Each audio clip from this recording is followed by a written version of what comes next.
Hello everyone. इस video में हम इनवर्स ऑफ अ मैट्रिक्स कैसे निकालते हैं इस पर डिस्कशन करेंगे।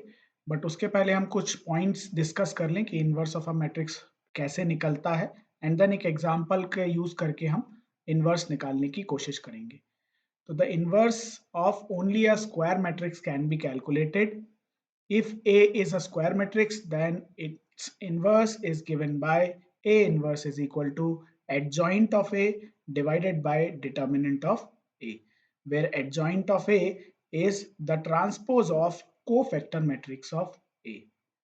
For a matrix to be invertible, किसी भी मैट्रिक्स का इनवर्स तभी निकाला जा सकता है when its determinant is non-zero। तो सबसे पहले किसी भी मैट्रिक्स का अगर इनवर्स निकालना है तो पहले आप चेक करिए कि उसका डिटर्मिनेंट जीरो तो नहीं है। अगर उसका डिटर्मिनेंट जीरो है तो इन दैट केस उस पर्टिकुलर मैट्रिक्स का इनवर्स नहीं निकाला जा सकता है। उसके बाद आपको कोफैक्टर मैट्रिक्स निकालनी है उस पर्टिकुलर मैट्रिक्स की, और एक बार आपने कोफैक्टर मैट्रिक्स निकाल ली, उसका ट्रांसपोज कर देंगे तो आप इजीली किसी भी मैट्रिक्स का इनवर्स निकाल सकते हैं। एक एग्जांपल का यूज करके हम देखते हैं कि कैसे किसी भी मैट्रिक्स का इनवर्स हम कैलकुलेट कर सकते हैं। तो ये एक एग्जांपल मैंने लिया, एक 3x3 मैट्रिक्स ली है which is A is equal to 3 1 2 2 1 minus 2 0 1 1।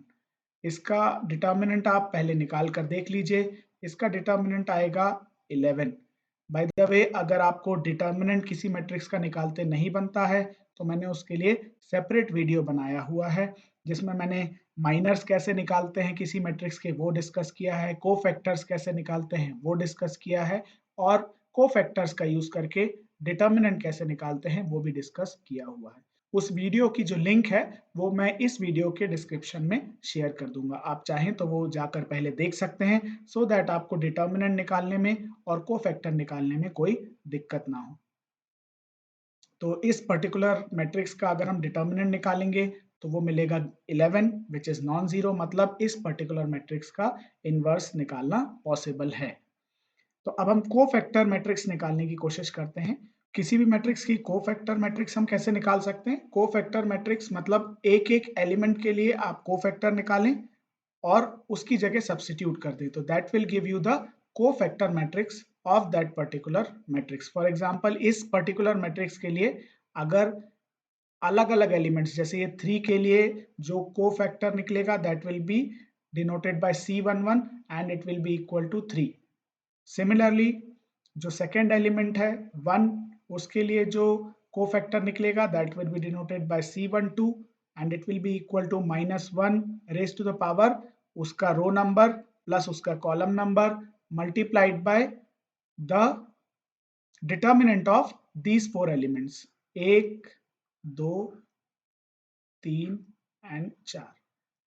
ये वो एलिमेंट्स हैं जो इस 1 की ना रो में प्रेजेंट है ना उसके कॉलम में प्रेजेंट है। सिमिलरली 3 के लिए जब हमने निकाला था तो that was also in the same way, -1 raise to the power row number plus column number into the determinant of these 4 elements, क्योंकि ये चारों एलिमेंट ना 3 के रो में है ना उसके कॉलम में है।